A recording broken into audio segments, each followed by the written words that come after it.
8년 만에 마주한 전부인의 뒷모습. 그때서야 깨달았습니다. 제가 버린 건 돈이 아니라 전부였다는 것을. 그날은 평범한 화요일이었어요. 을지로 골목을 걷다 우연히 본 뒷모습. 머리카락은 짧아졌지만 맞아요. 정욱이었습니다. 8년 전 제가 모든 것을 놓아버렸던 그 사람이었지요. 정욱이 맞나? 이렇게 말을 줄이야. 그녀가 손에 들고 있던 봉투엔 약봉지가 보였어요. 무리한 노동으로 지친 흔적 같았지요.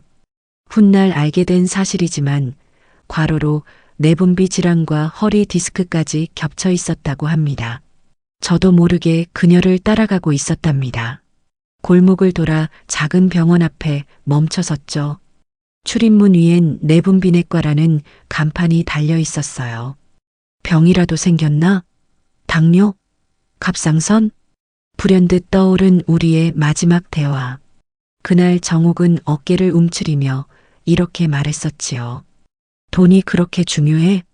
우리는? 지금은 돈이 전부야. 무일푼으로 어떻게 가족을 건사해? 그리고 저는 짐을 쌌어요. 사업 실패와 부채, 체면을 견디지 못해 도망친 거죠.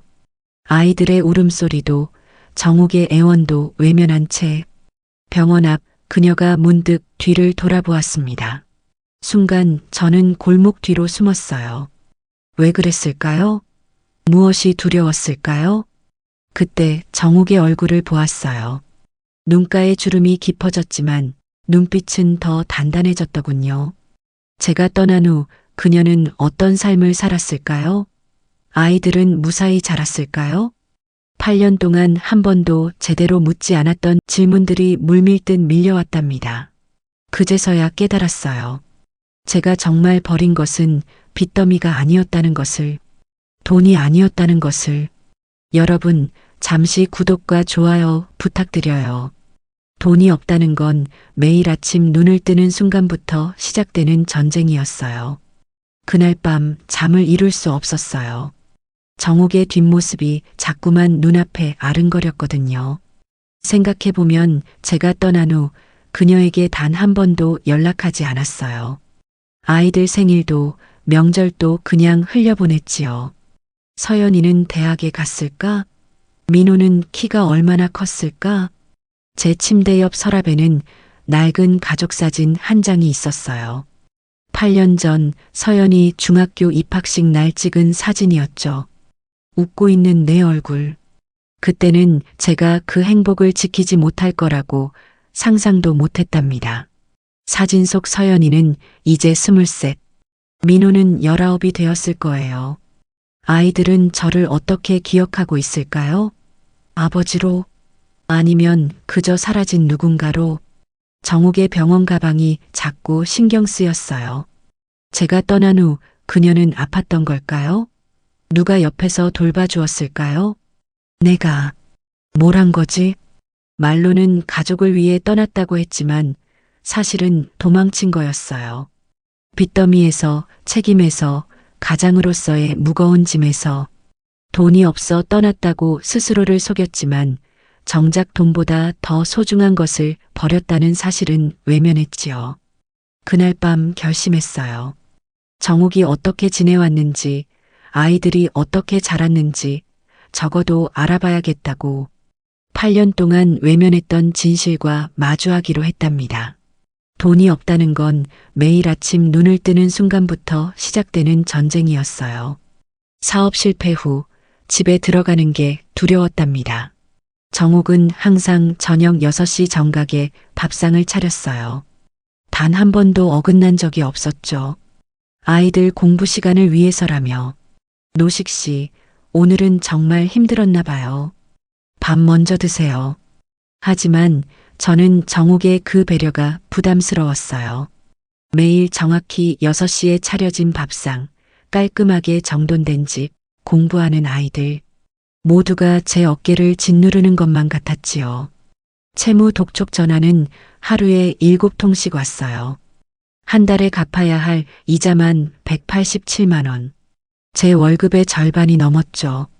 식탁에 앉을 때마다 아이들 학원비, 생활비, 대출이자가 머릿속을 맴돌았답니다. 이렇게는 못 살아. 이게 언제 끝날지. 주변 친구들은 하나둘 연락을 끊었어요. 빌려간 돈 1,450만 원은 물 건너간 지 오래였죠. 사업 실패는 곧 인간관계의 실패였어요. 그날도 정옥은 묵묵히 집안일을 했답니다.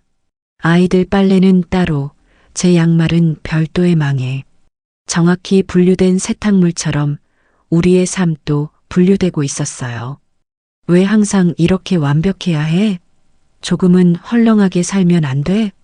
완벽한 게 아니라 그냥 사는 거예요. 노력하는 거고. 떠나기 전날 밤 거실에 작은 여행 가방을 챙겼어요. 정옥은 알았을까요? 서랍에서 통장과 도장을 꺼내는 제 손이 떨리고 있었다는 것을. 그리고 새벽 아이들이 자는 방문을 마지막으로 보고 집을 나섰습니다. 작은 트럭에 실린 짐처럼 제 인생도 어디론가 옮겨지고 있었어요. 아빠 어디 가요? 아침 일찍. 아빠 잠깐 볼 일 있어. 곧 올게. 그게 딸에게 한 마지막 말이었어요. 곧 올게라는 거짓말. 그렇게 8년이 흘렀습니다. 정옥에겐 어떤 시간이었을까요? 빈자리에 놓인 식탁 의자를 바라보며 그녀는 무슨 생각을 했을까요? 가끔 소식을 들었어요. 정옥이 편의점 2군데에서 일한다는 것, 서연이가 장학금을 받았다는 것. 하지만 그 이야기들은 남의 나라 이야기처럼 멀게만 느껴졌답니다. 제가 떠난 후 정옥의 일상은 어땠을까요? 나중에 알게 된 이야기지만 그녀는 매일 이렇게 살았다고 해요. 새벽 4시 30분 알람 소리에 일어나 도시락 3개를 준비했대요. 자신과 2 아이의 것. 아침 6시 아이들을 깨워 등교 준비를 시켰고요. 7시 30분 첫 번째 일자리인 병원 청소 일을 시작했답니다. 정옥 씨, 오늘도 새벽부터 나왔네. 애들은 잘 보냈어? 네, 다행히 아이들이 착해서 알아서들 잘해요. 오후 2시에 병원 일을 마치고 3시부터 편의점에서 저녁 11시까지 근무했대요. 중간에 1시간만 집에 들러 아이들 저녁을 챙겼죠. 정확히 6시였을 거예요. 그녀의 습관대로. 서연이는 중학교 3학년, 민호는 초등학교 6학년이었을 때였죠. 어린 나이에 빨래도 설거지도 스스로 했다네요. 때론 서연이가 동생 숙제를 봐주기도 했고요. 엄마, 오늘은 내가 민호 저녁 차려줄게. 좀 쉬어. 고마워, 서연아. 하지만 너도 공부해야지. 괜찮아. 아빠가 없으니까. 내가 도와야지. 14살 소녀의 어깨에 얹어진 무게가 얼마나 무거웠을까요? 제가 버린 자리를 채우려 애쓰는 아이의 마음이 얼마나 아팠을까요? 그리고 정옥은 매주 일요일 유일한 휴일에 빨래를 산더미처럼 쌓아놓고 분류했대요. 서연 것, 민호 것, 그리고 자신의 것. 3개의 작은 더미. 예전엔 4개였던 것이 아마 빈자리에 놓인 식탁 의자를 바라보며 그녀는 매일 밤 저를 원망했을까요? 아니면 기다렸을까요? 아마 둘 다였겠지요. 원망과 그리움이 뒤섞인 채 오늘도 6시에 밥을 차렸어. 언젠가 돌아올까봐. 하지만 이젠 정말 기다리지 않아. 그 시간들이 쌓이고 쌓여 8년이 되었어요. 정옥의 어깨가 좁아지고 아이들이 자라고 빈자리가 메워지는 시간. 제 자리는 서서히 지워져 갔을 거예요. 떠난 지 1년째 원룸 반지하에 살고 있었어요. 창문으로는 사람들의 발만 보이는 곳이었죠. 빨랫줄에 널린 양말 한 켤레, 바닥에 굴러다니는 술병 셋. 그게 제 전부였습니다. 민호가 중학교 2학년이 되던 해 생일날이었어요. 케이크 하나 사들고 전화를 걸었지만 용기가 나지 않았답니다. 그 케이크는 결국 제 한 끼 저녁이 되었지요. 혼자서 먹는 케이크가 얼마나 쓴지 그때 처음 알았어요. 민호야, 미안하다. 아빠가 많이 미안해. 그날 밤 폭음을 시작했습니다. 술병이 쓰러지고 핸드폰이 울렸어요. 화면에 엄마라고 떴지요. 8개월 만에 연락이었어요. 노씨가 서연이가 대학 들어갔다. 정욱이가 얼마나 고생했는지. 넌 아니? 알아요, 엄마. 나도 알아. 전화를 끊고 창밖을 보았어요.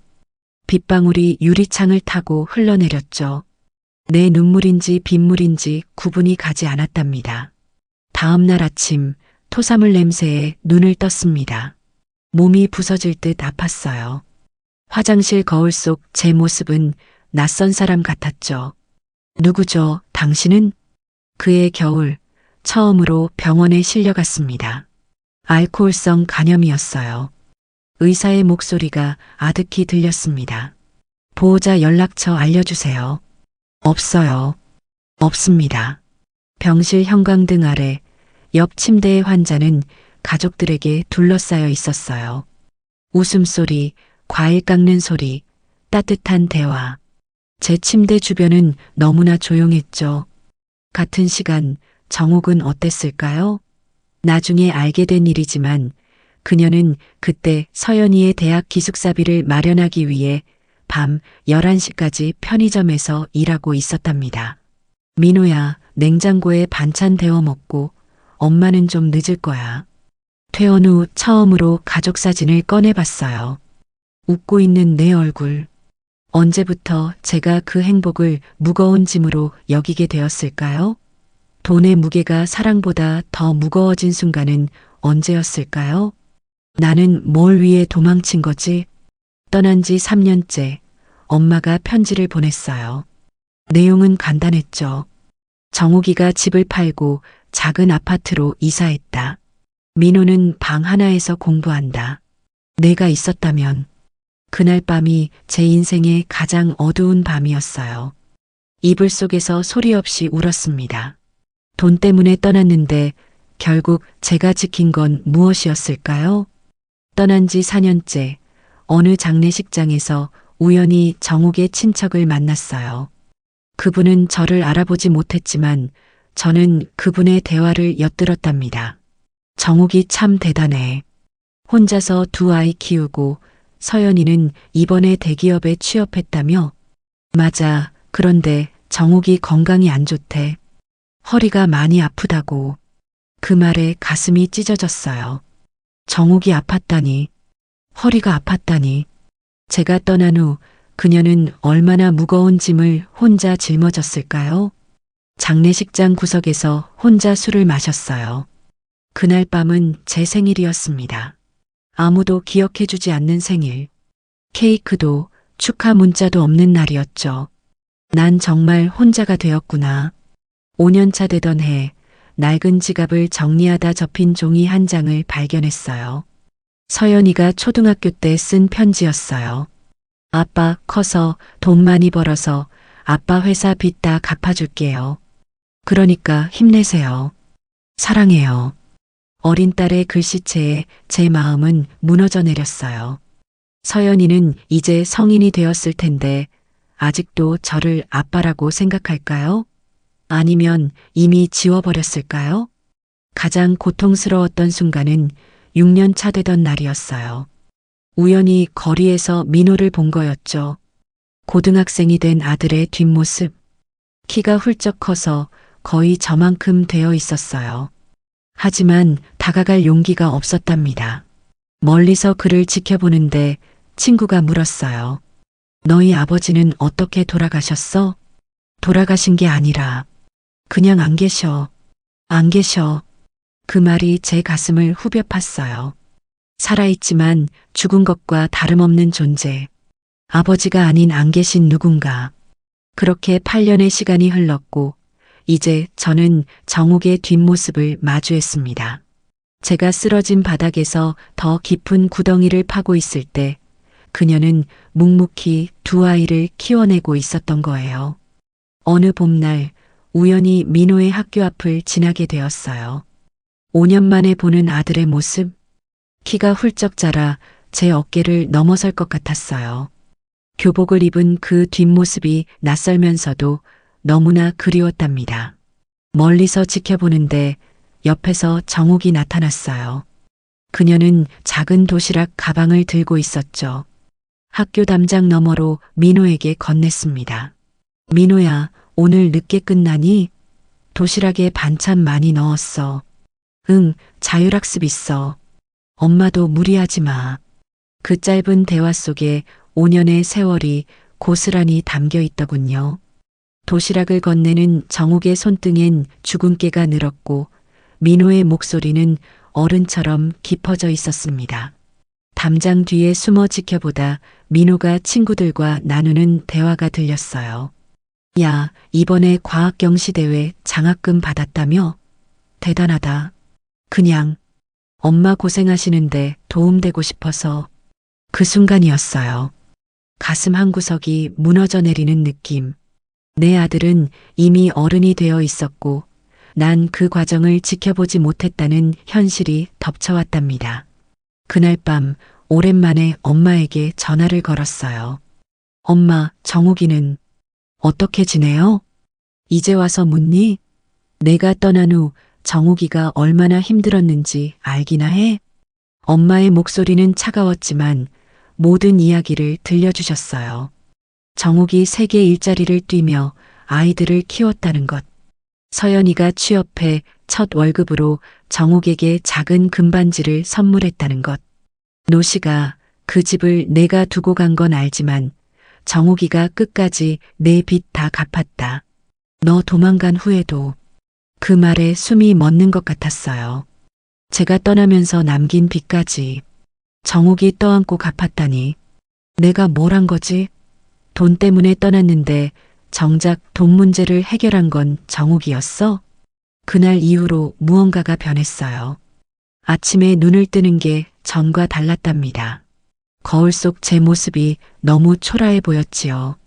그리고 결심했습니다. 그래, 이제는 외면할 수 없어. 돈이 전부가 아니었어. 진작 알았어야 했어. 다음 날 처음으로 은행에 갔어요. 적금을 들었죠. 목표 금액은 제가 남기고 간 빚과 동일한 금액. 정욱에게 갚을 돈이었어요. 적금 목적이 어떻게 되시나요? 빚을 갚기 위해서요. 오랜 빚이요. 돈을 모으면서 정욱과 아이들의 소식을 더 자세히 알아보기 시작했어요. 서연이가 대기업 마케팅팀에 들어갔다는 것, 민호가 의대를 목표로 공부한다는 것, 의사가 되고 싶었구나. 아버지 없이도 꿈을 키워왔구나. 그렇게 6개월이 지났고 어느 날 우연히 서연이의 SNS를 발견했어요. 그녀의 프로필 사진은 정욱과 함께 찍은 것이었죠. 두 사람 다 환하게 웃고 있었어요. 제가 없는 행복한 순간, 게시글 하나가 눈에 들어왔습니다. 엄마와 함께한 첫 제주도 여행. 평생 고생하신 우리 엄마에게 작은 선물. 정욱아, 내가 웃을 수 있어서 다행이다.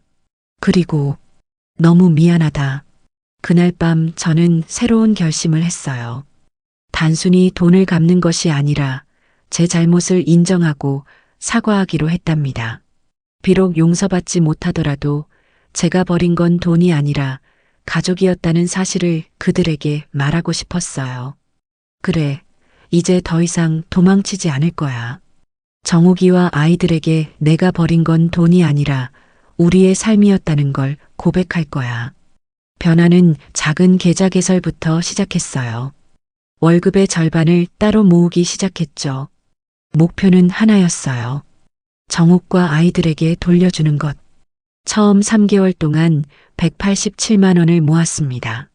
적은 금액이지만 매달 조금씩 늘어갔어요. 술을 끊고 담배를 끊고 불필요한 지출을 모두 줄였죠. 이 동네 전세금이 많이 올랐어요. 2천만 원 더 준비하셔야 할 것 같은데. 네, 알겠습니다. 어떻게든 마련할게요. 주말마다 아르바이트를 했어요. 식당 서빙, 전단지 배포, 새벽 택배 상하차. 한 푼이라도 더 모으기 위해서였죠. 그렇게 1년 6개월이 지났습니다. 통장 잔고는 1230만 원. 여전히 부족했지만 포기할 수 없었어요. 그때 엄마가 전화했습니다. 노씨가 내가 늙어서 집을 정리하려고. 내 이름으로 된 땅 있잖니. 그거 엄마 땅이잖아요. 제 이름만 빌려드린 거지. 이제 필요 없어. 내가 가져가. 정욱이랑 아이들에게 써라. 그 땅은 시골 작은 밭이었지만 시세로 2,450만 원. 엄마의 노후 자금이었는데 저를 위해 내어주신 거였어요. 계약서를 정리하면서 서랍 깊숙이 있던 봉투를 발견했어요.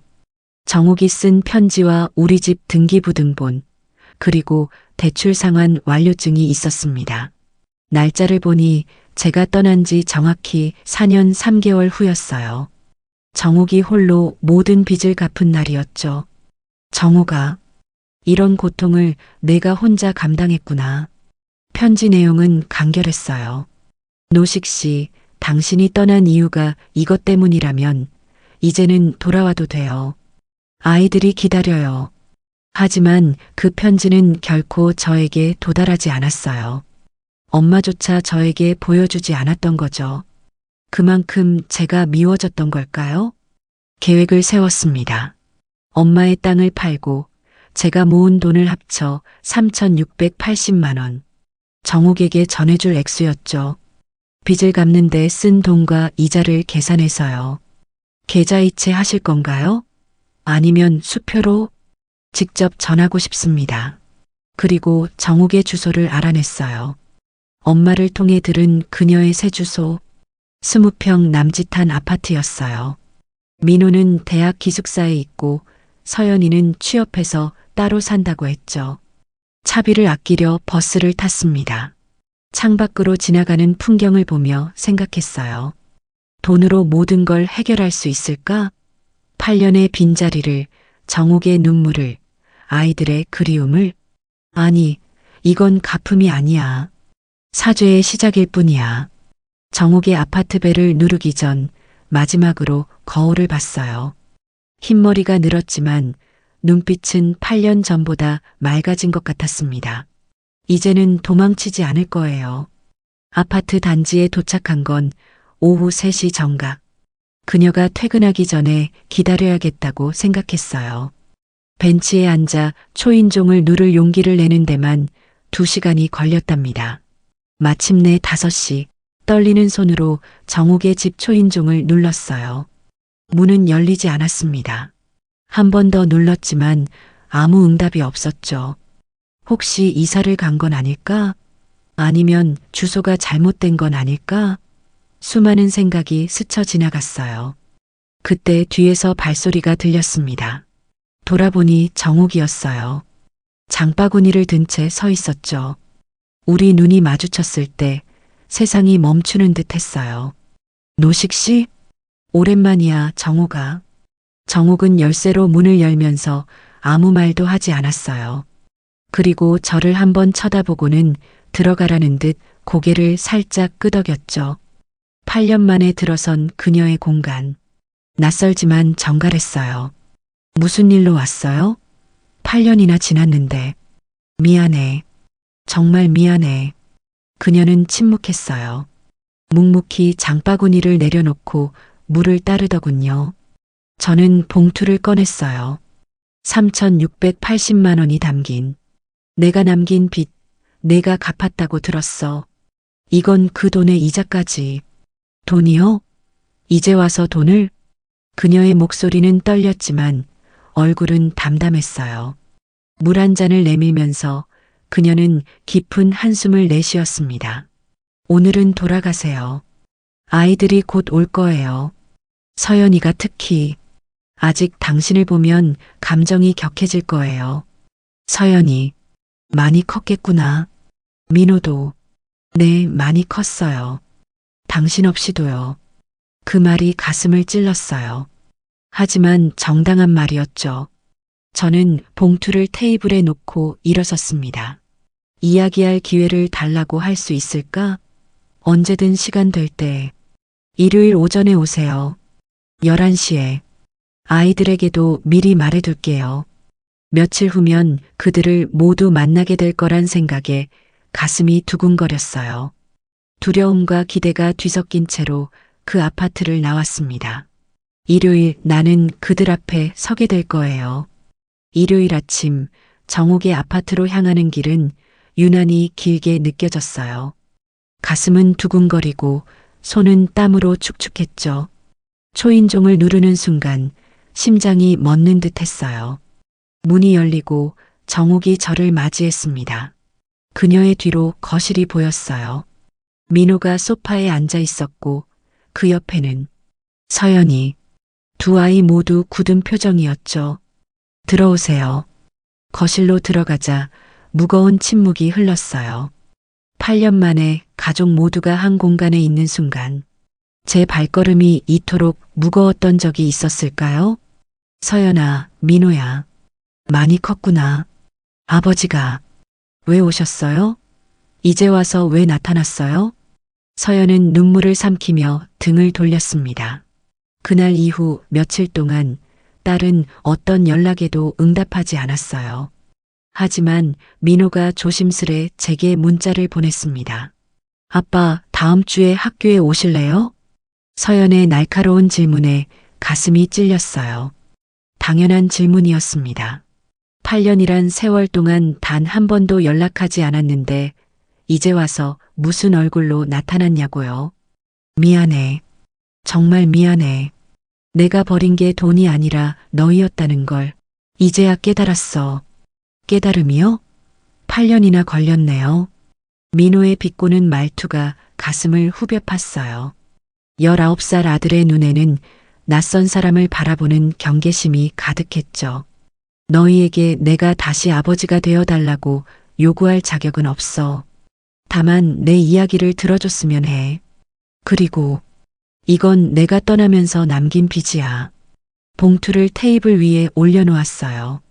3,680만 원. 정옥이 갚은 빚과 이자를 계산한 금액이었죠. 돈이요?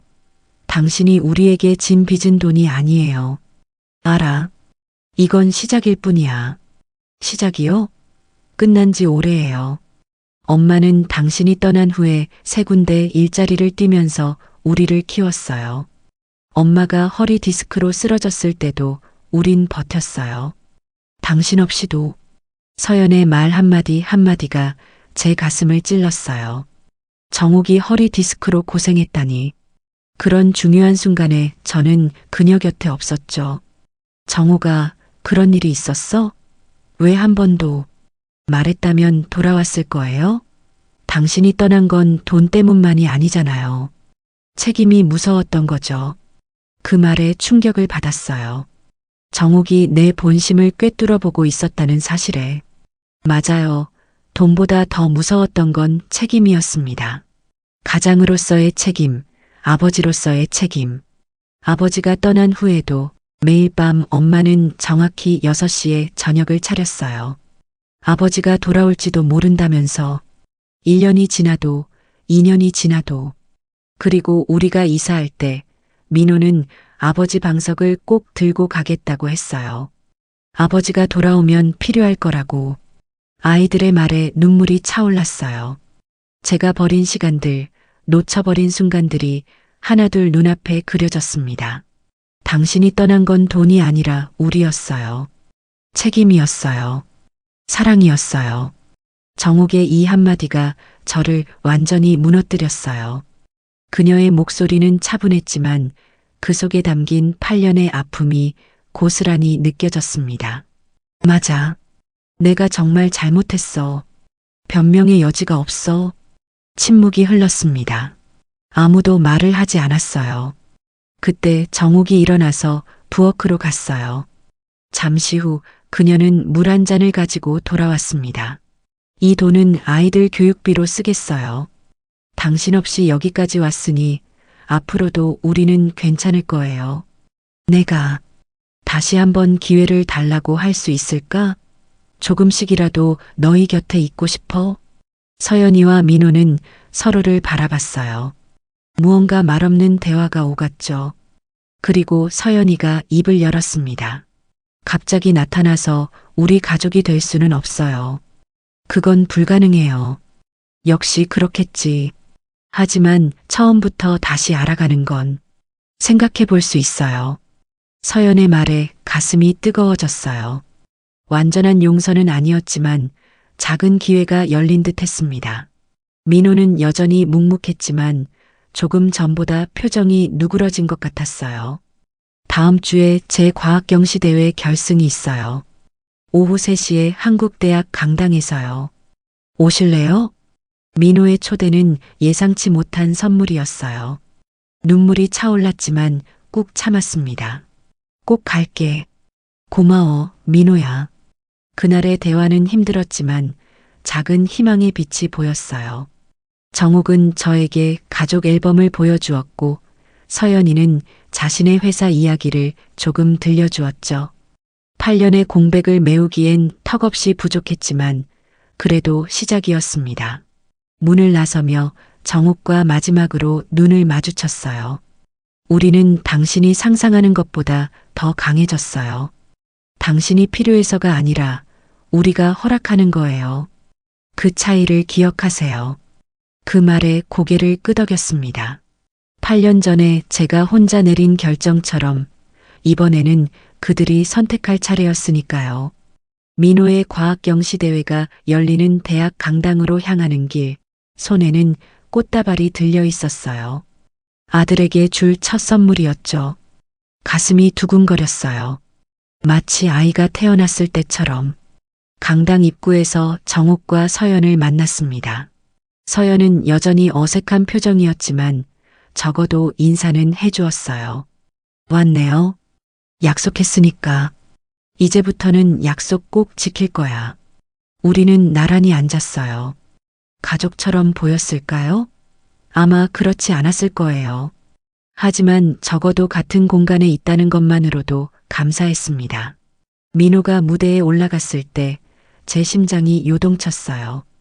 푸른 셔츠에 단정한 머리, 제가 그의 나이였을 때보다 훨씬 성숙해 보였죠. 당당하게 자신의 연구를 발표하는 아들의 모습이 자랑스러웠어요. 결과 발표 시간 민호가 대상을 받았을 때 저도 모르게 눈물이 흘렀어요.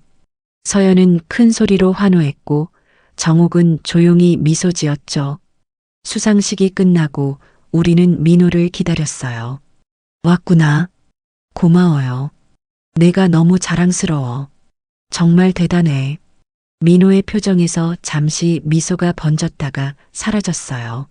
아직은 낯설지만 조금씩 가까워지고 있다는 느낌이 들었습니다. 정욱이 제안했어요. 함께 저녁을 먹자고.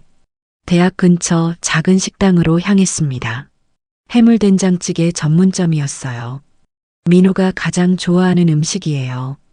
특별한 날엔 항상 여기 와요.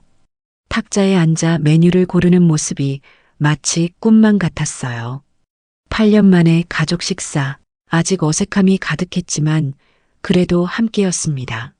된장찌개가 나왔을 때 그 구수한 냄새에 가슴이 찡했어요. 정욱이 끓이던 된장찌개 냄새가 생각났습니다. 첫 숟가락을 떠먹는 순간 온몸으로 따스함이 퍼져나갔어요. 맛있네. 정말 맛있어. 식사 중에 서연이 민호에게 자기 반찬을 나눠주는 모습, 정욱이 아이들의 밥을 챙기는 모습, 그들만의 작은 의식들이 보였어요. 제가 없는 동안 형성된 그들만의 세계였죠. 다음 달에 제주도 가기로 했어요. 엄마 생일이거든요. 그래, 좋겠다. 함께 가실래요? 서연의 갑작스러운 제안에 숟가락을 떨어뜨릴 뻔했어요. 정욱과 민호도 놀란 표정이었죠. 서연아, 갑자기. 그냥 엄마 생일인데 한 번쯤. 정말 괜찮을까? 정욱은 잠시 망설이다가 고개를 끄덕였어요. 민호도 작게 고개를 끄덕였죠. 제 가슴이 뜨거워졌어요. 여름 햇살처럼 따스한 감정이 온몸을 감쌌습니다. 한 달 후 우리는 제주도에 도착했어요. 바다가 보이는 펜션에 짐을 풀었죠. 저는 따로 방을 잡았지만 함께 시간을 보낼 수 있다는 것만으로도 행복했어요. 첫날 아침 일찍 일어나 바닷가를 걸었습니다. 파도 소리가 귓가를 간지럽혔어요. 물보라가 튀어 얼굴에 닿았을 때 8년 만에 처음으로 진짜 깨어난 기분이 들었어요. 모래사장에 앉아 있는데 정욱이 다가왔습니다. 그녀도 일찍 일어난 모양이었어요. 아이들은 아직 자고 있어요. 응, 바다가 정말 아름답네. 당신이 떠난 후 가장 힘들었던 건 아이들 앞에서 무너지지 않는 거였어요. 밤에 혼자 울고 아침에는 아무 일 없던 것처럼 웃어야 했죠. 그녀의 고백에 가슴이 무너졌어요. 그 시간 동안 그녀가 얼마나 강인했을지, 얼마나 외로웠을지. 미안해.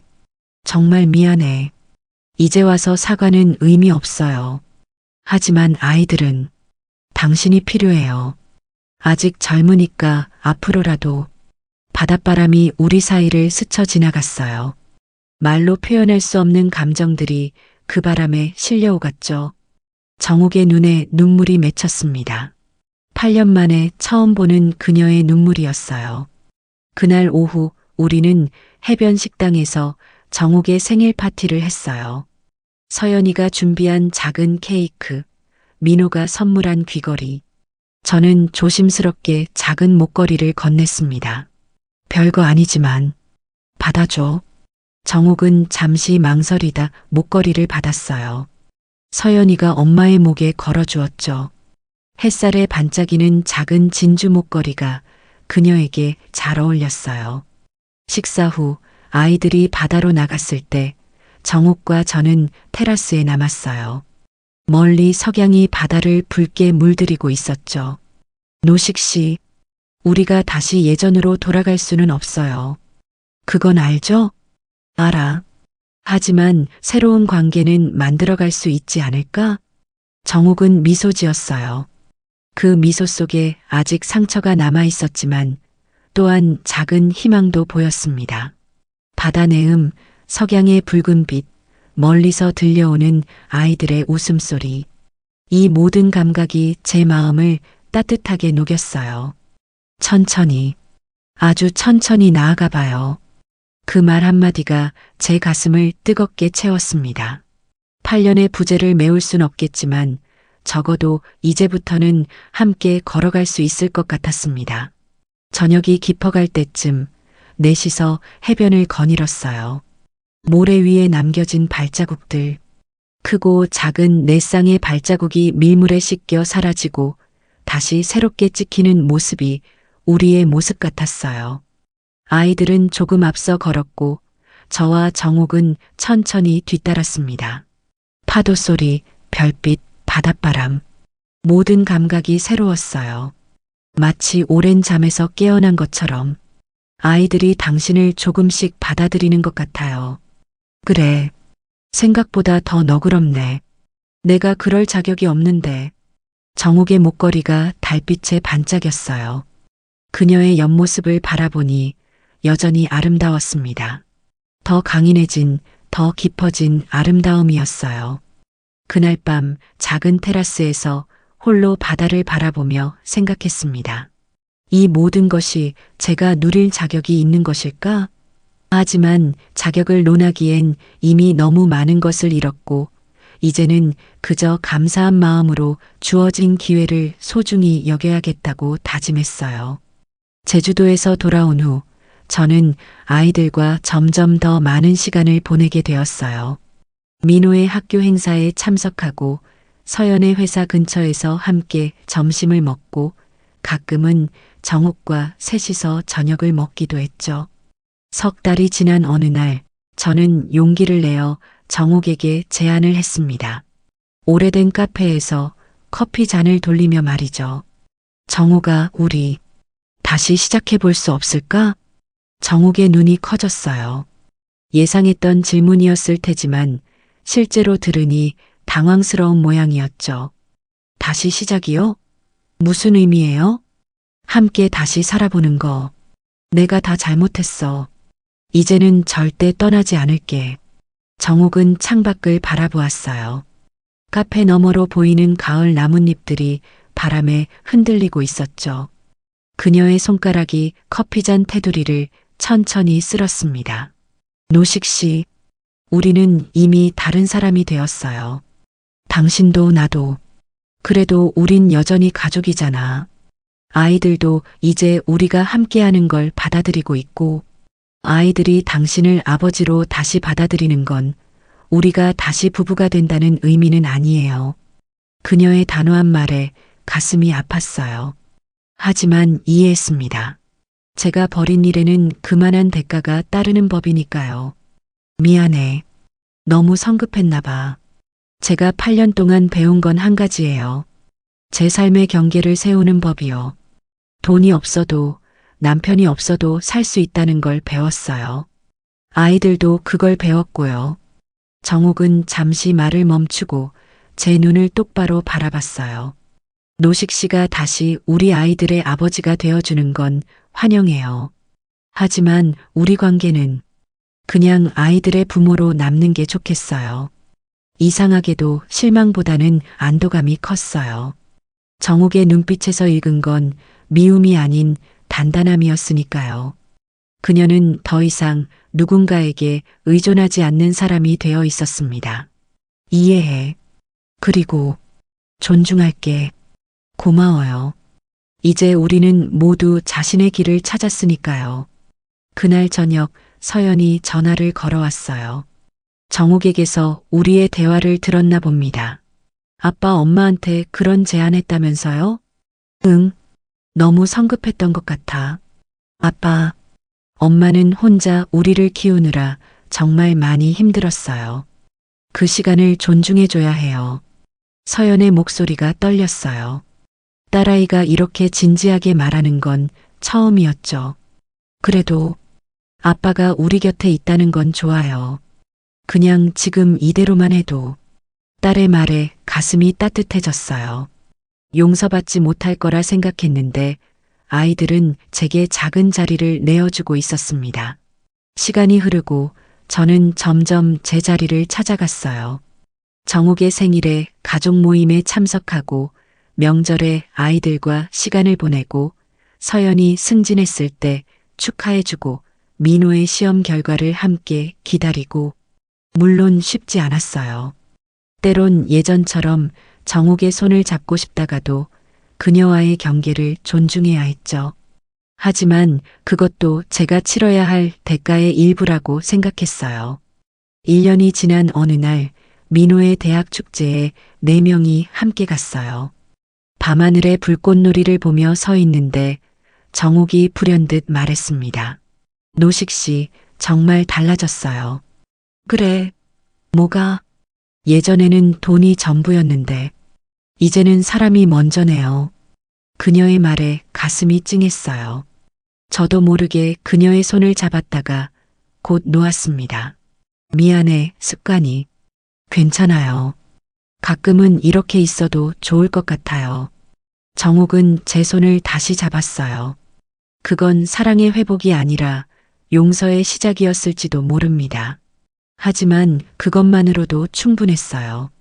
지난 8년의 공백을 메울 수는 없겠지만 적어도 앞으로의 시간은 함께 할 수 있으니까요. 어떤 형태로든 우리는 여전히 가족이었습니다. 여러분, 제가 버린 건 돈이 아니라 전부였다는 것을 이제야 알았답니다. 그리고 그 전부를 다시 얻을 순 없어도 조각들을 하나씩 찾아가는 과정이 삶이 아닐까 생각해요. 여러분은 어떤가요? 당신의 전부는 무엇인가요? 지금 이 순간 당신 곁에 있는 소중한 것들을 놓치고 있진 않나요? 댓글로 여러분의 이야기도 들려주세요. 구독과 좋아요, 그리고 공유는 더 많은 이야기를 나눌 수 있는 힘이 됩니다. 다음 이야기에서 또 만나요.